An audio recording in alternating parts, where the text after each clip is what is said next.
मुंबईत मेट्रोचं जाळं विस्तारतंय। मीरा भाईंदर, ठाणे, नवी मुंबई अशी उपनगरं मुंबईशी जोडली जात आहेत, त्यामुळे मुंबईकरांचा प्रवास वेगवान होतोय। पण मुंबईत सुरू असलेली मेट्रोची हीच कामं मुंबईकरांच्या जीवावर बेततायत का, असा प्रश्न निर्माण झालाय। त्यासाठी आजची घटना महत्त्वाची आहे। मुलुंडमध्ये आज मेट्रो रेल्वेच्या कामाचा स्लॅब कोसळला आणि त्याखाली एक जण मृत्युमुखी पडलाय, 3 जण गंभीर जखमी झालेत। अर्थात यानंतर सरकारने आवश्यक ती पावलं उचललेली आहेत, पण आता प्रश्न असा उभा राहतोय की मुंबईकर खरंच या मेट्रोच्या कामामुळे सुरक्षित आहेत का? आपण पाहूयात।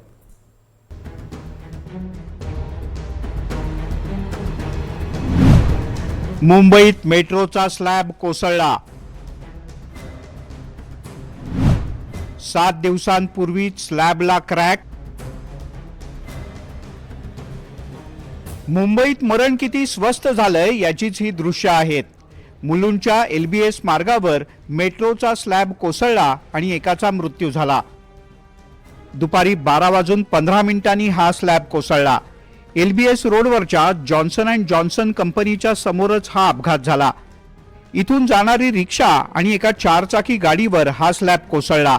रिक्षातून प्रवास करणारे चालकासह 3 ते 4 जण जखमी झालेत, तर एकाचा मृत्यू झालाय। रास्ते में इतने खड्डे हुए, जो हेलमेट नहीं लगेगा तो 1500 रुपया फाइन मारते हैं। आप पुलिस प्रशासन रहेगा, शासन रहेगा, हर चीज़ के ऊपर आप सीट बेल्ट नहीं है तो 2000 5-5 हज़ार रुपया फाइन मारते हैं। अभी लोगों की जान चली गई है और रिक्शा वाला रोज़ का 1000-1200 कमाने वाला है, उसको कॉम्पेंसेशन देना चाहिए कम से कम। अभी महीने में 30,000 रुपया वो कमाता है, वो उसका घर कारोबार चलाता है, परपंच चलाता है। अभी वो 15 साल के लिए उसको कॉम्पेंसेशन देना नहीं वाला 50 लाख रुपया उसको देना चाहिए रिक्शा वाले को, फैमिली वाले को, तभी वो कुछ तो घर चला पाएगा और ठीक से रह पाएगी।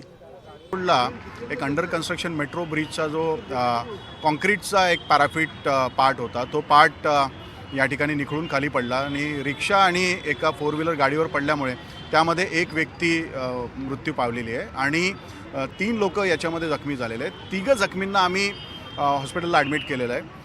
या संदर्भात गुन्हा दाखल करण्याची जी प्रक्रिया आहे ती सुरू आहे आणि यामध्ये कडक अशी कायदेशीर कारवाई संबंधितांवर करण्यात येईल।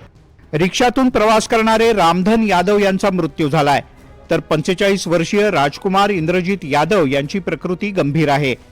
52 वर्षांचे महेंद्र प्रताप यादव यांची प्रकृती सुद्धा गंभीर असली तरी स्थिर आहे, तर 40 वर्षांच्या दीपा रुहिया यांना सुद्धा रुग्णालयात दाखल करण्यात आलंय। देखील अशा पद्धतीच्या घटना ज्या आहेत त्या मेट्रोच्या कामाच्या संदर्भात झालेल्या आपण बघितलेल्या आहेत आणि आजची घटना ती अत्यंत गंभीर स्वरूपाची घटना आहे। मोठा अपघात जो आहे तो या सगळ्या परिसरामध्ये झालेला आहे। अत्यंत वजनदार असा हा जो स्लॅब आहे तो वाहनांवरती कोसळला आहे आणि यामध्ये एकाचा मृत्यू झालेला आहे, काही लोक गंभीररित्या जखमी आहेत। आता हा सगळा परिसर जो आहे तो बॅरिकेडिंग करण्यात आलेला आहे, वाहतुकीसाठी हा रस्ता जो आहे तो बंद करण्यात आलेला आहे। त्यामुळे सगळ्या यंत्रणा ज्या आहेत त्या घटनास्थळावरती आलेल्या आहेत। आता पोलीस देखील घटनास्थळावरती आहेत आणि आता या सगळ्या घटनेची चौकशी जी आहे ती येत्या काही दिवसामध्ये केली जाईल आणि त्यानंतर यामध्ये नेमके काय लूप होल्स होते, कोण यामध्ये दोषी आहे, या सगळ्याचा तपास केला जाईल आणि त्यानुसार पुढील कारवाई केली जाईल। या घटनेनंतर मुख्यमंत्र्यांनी चौकशीचे आदेश दिलेत। मृतांच्या कुटुंबियांना 5 लाख रुपयांची मदत जाहीर करण्यात आली आहे।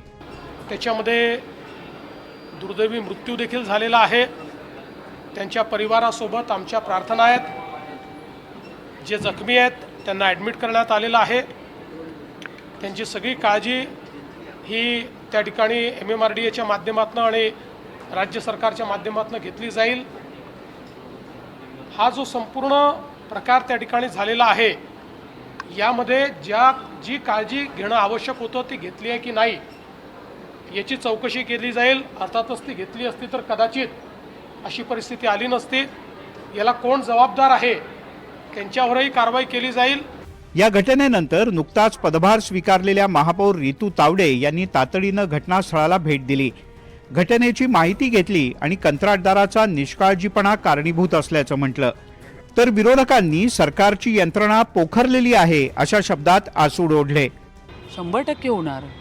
हा खूप निष्काळजीपणा मोठाच आहे। हा जर मला आता मी प्रशासनाकडनं माहिती गाडीमध्ये असताना घेत होती त्यावेळी कळालं हे कालच बसवलेलं आहे हा वॉल, मग त्याचं क्युरिंग झाली नसेल किंवा त्याला बॅरिकेड्स नसतील किंवा सिमेंट कॉन्क्रीट कशा पद्धतीचं वापरलेलं आहे, कुठला दर्जा वापरलेला आहे, ह्या सगळ्याच गोष्टी आता समोर येतील. मग या सगळ्या गोष्टीवरती आता काय आहे विचार विनिमय करून, निष्काळजीपणा तर कॉन्ट्रॅक्टरचा आहे आणि त्याच्यावरती संबंधित साईट इंजिनियर्स जे ठेवले होते त्यांनी त्याच्यावरती देखरेख ठेवली होती का, त्यांचं लक्ष होतं का, या सगळ्याच प्रश्नचिन्ह या ठिकाणी आहेत. असं आहे की आता ज्या घटना घडतात याची काळजी घेणं त्या डिपार्टमेंटचं, त्या कंपन्यांचं, कॉन्ट्रॅक्टरचं काम आहे.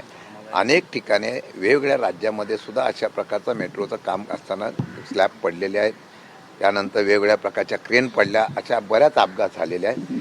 माझ्या माहितीप्रमाणे अपघात झाल्यानंतर ती प्रिकॉशन घ्यायची, काळजी करण्याची गरज त्या असलेल्या कॉन्ट्रॅक्टर आणि त्या कंपन्यांची आहे.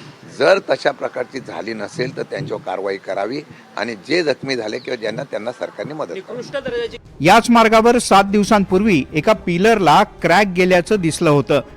आता हा क्रॅक इतका मोठा होता की पिलरचा काही भाग कोसळेल अशी भीती होती. नागरिकांनी ही बाब निदर्शनास आणून दिल्यानंतर या पिलरचं काम तातडीनं करण्यात आलं. मुंबई आणि ठाण्याला मेट्रो मार्गानं जोडण्याचं काम सुरू आहे. अनेक ठिकाणी कामांनी वेग घेतलाय, पण पालिकेनं दिलेल्या गाईडलाईन्सचं कंत्राटदाराच्याकडून सर्रास उल्लंघन सुरू असतं. कधी स्लॅब कोसळतो तर कधी क्रेन. या कंत्राटदारांवर कुणाचा वचक नाही अशी स्थिती सध्या तरी मुंबईत दिसतेय.